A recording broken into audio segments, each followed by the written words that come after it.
Hi guys, welcome to Nutrition with Sue.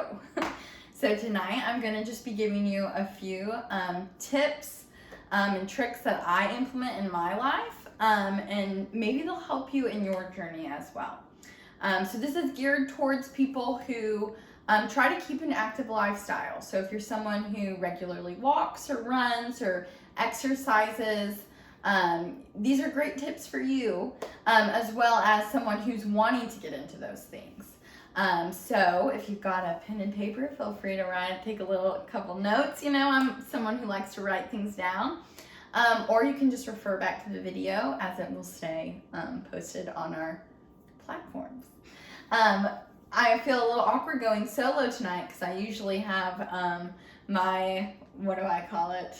I don't know, partner in crime, Brittany, with me, but she's sitting me out on my own, so here I am. But I've got about 3 different topics we're going to discuss just quickly, and I'm just going to give a few personal tips and things that I feel like you can learn from. So our first topic for tonight is the importance of eating our meals. So you know a good standard is to start with eating 3 meals a day. Well, believe it or not, a lot of people think it's okay to skip breakfast or lunch or both. And while there's a time and place for fasting, intermittent fasting, things like that, those aren't things you should just do on a whim. They should be planned. You should read up on it and feel like you've got to start an end goal to that. So I'm going to stand before you today and tell you, do not skip a meal. Even if you are on a weight loss journey, there's different ways to cut down that and get into that caloric deficit, where cutting out and starving yourself is never a good idea. It does more damage to the body than good. So some of the disadvantages to skipping meals, a lot of times it causes a big blood sugar drop. And with that, that can cause a lot of irritability. You'll get a lot of hunger pains, and then as a result, you'll often eat more at that next meal because you're so hungry, and so it kind of just defeats the purpose. So don't skip your meals. If it's hard for you to get in and sit down those 3 times during the day, think about smaller portions and a little more frequency. So that'll look different for each person, but if 3 times a day is hard for you to sit down and get, 5 to 8 to 1,000 calories in a meal, depending on who you are, you want to think about cutting that quantity down and eating a little more frequently. And then my last little tidbit on eating your meals is try to think about your quality versus quantity. A lot of times when you compare a quality or a nutrient-dense meal to one that's like fast food or something like that, you can actually eat more quality and quantity for almost the same amount of calories. It depends on where you're eating from and all of that, but a lot of times if you would compare your Burger King, who eats at Burger King? McDonald's, Big Mac, and fries to a brown rice bowl with veggies and a protein, you're often going to get way more food with that rice bowl and more nutrient-dense food than that sandwich and fries. Okay, and lastly, everything in moderation. So there's a time and place for that. If you're a big fan of a burger and fry, there is a time and a place, but moderation. Okay, so eat your meals. It's important. Next, we're going to talk about fueling for your runs. So first, we're going to talk about pre-run, what you should be doing pre-run. So if you have a little bit of hunger pains before you're going out for that run, or you wake up that morning for your long run, you probably can't see, but it's my dogs. They want to join. They want to learn about nutrition. So for your pre-run, you never want to start your exercise endeavors when you are feeling hunger. Your body sends you those signals for a reason. You've got to learn to listen to them. Check out my blog post on terrarunning.com. I've got a whole post about when, where, and how to eat. So pre-run, if you've got some hunger pains, 30 minutes to an hour, or even a little closer to your run, you want to think about getting some kind of carbs in your system. So when you eat carbs, it turns to sugar in your body, or glucose more like it, and that's quick energy. So when you run, you do need carbs to keep you fueled and to keep that mind and body alert. So it's a good idea to think about something quick, like good example would be maybe some dried fruit, or fruit at all, some kind of fruit, or let's see, I'm trying to think what I eat. Sometimes I'll eat like a granola bar or something like that. Or if you're like wanting a meal before your run, you can also do like oats, peanut butter and toast kind of deal. And we can have a whole segment on like actual snacks. But you want to think about quick energy. And then during your run, it's kind of the same concept, because you're trying to stay alert, stay energized, keep that blood sugar from dropping. You also don't want it to spike, because those can come with all sorts of difficulties, but you want to kind of think about keeping it at this steady state. And so you want to think, again, quick carbs. So if you have ever come into Terra Running Company, we've got a whole wall of nutrition.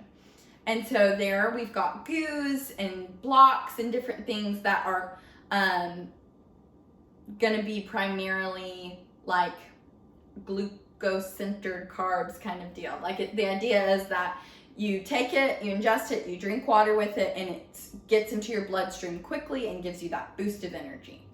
And then for your post-run, this takes sometimes a little bit more thought, because you want to think about fueling or helping rebuild what you've broken down in that run or that workout session.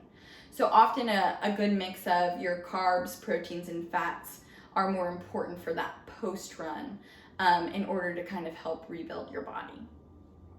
So you want to think with proteins, you can always do eggs or meat, Greek yogurt, different things like that. If you think about, you want to think about incorporating some kind of antioxidants into your body to help oxidize your bloodstream. And so you can think berries, some juices like cherry juice does that for you. And then for your carbs, think more complex carbs. So instead of that quick sugar, like a fruit or something like that, you want to think maybe brown rice or quinoa or beans, something of that sort. And finally, our last topic for tonight, we are going to talk hydration. So I think this is a wonderful place to start. If you're overwhelmed and you're like, nutrition just forever feels complicated to me, then I would just say, in addition to you going out and trying to move your body, start with hydration. When you are properly hydrated, it gives you just more energy. It gives you that fluid you need to keep your bloodstream like more, I'm trying to think of the word, that like a better circulation throughout your body. And so when you've got that water in your system, it helps keeps your blood oxidized and then helps carry oxygen to your lungs quicker and helps you be able to better accomplish that workout. So, so I just wanted to encourage you that the standard, and I don't want you to be like, whoa, like can't do that. But when you read online, they do recommend that women take in about 92 ounces of water a day and men about 124 ounces. But again, if you are like, I take in 10 ounces, you've got to start somewhere. So start small and just build on it, and know maybe your long-term goal is to get that 92 ounces for women or the 124 for men. So that's about all I have. I wanted to give you guys just a little insight on maybe some things that I incorporate in my day. So I've got a breakfast kind of idea and then a snack thing I wanted to show you. So really fast, wanted to show you, this is my bowl of oats.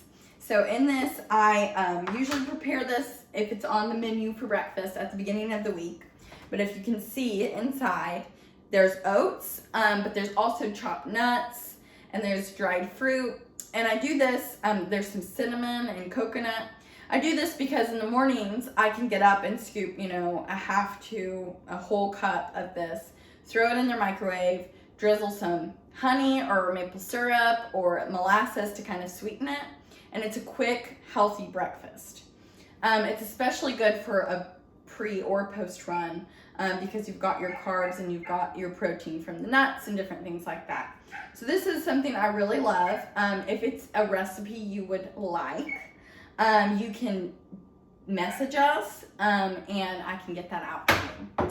And then another thing I was going to show you, this is a little bit of an eyesore, but it is a system that's worked well in my household. So this is my trail mix box. So a lot of times I like to prepare like a little bit more of a fun snack, like bars or energy balls or something like that. But on weeks that just isn't gonna happen, I have my trail mix box. So in this, I've got an assortment of nuts and dried fruit. And in the morning, when I'm getting my lunch and all of that together, I will pull this out and I'll get a 1/4 cup measuring cup and I just stick it into each nut bag or the nut bags that I want, and the same for the dried fruit. And then I just eat on it kind of all day. So it's kind of, I just like, if I've got a little bit of hunger pains at like 10 and I'm like, I just ate breakfast 2 hours ago, I'll grab a handful of those, and the same in the afternoon. So it's just something I kind of graze on throughout the day. And it's just really quick and easy to throw in a little Ziploc or some Tupperware. So, hope that wasn't too much. If you need things broken down a little bit more, you can again refer to my blog post on PreRunning.com, or you can comment, or you can DM us and we can clarify any questions you have. You can also find us at 90 North of Coe at Terra Running Company. So thanks for tuning in. Stay tuned for more events and activities going on in the store. And we've got a Terra Girls episode coming up in March. So tune into that.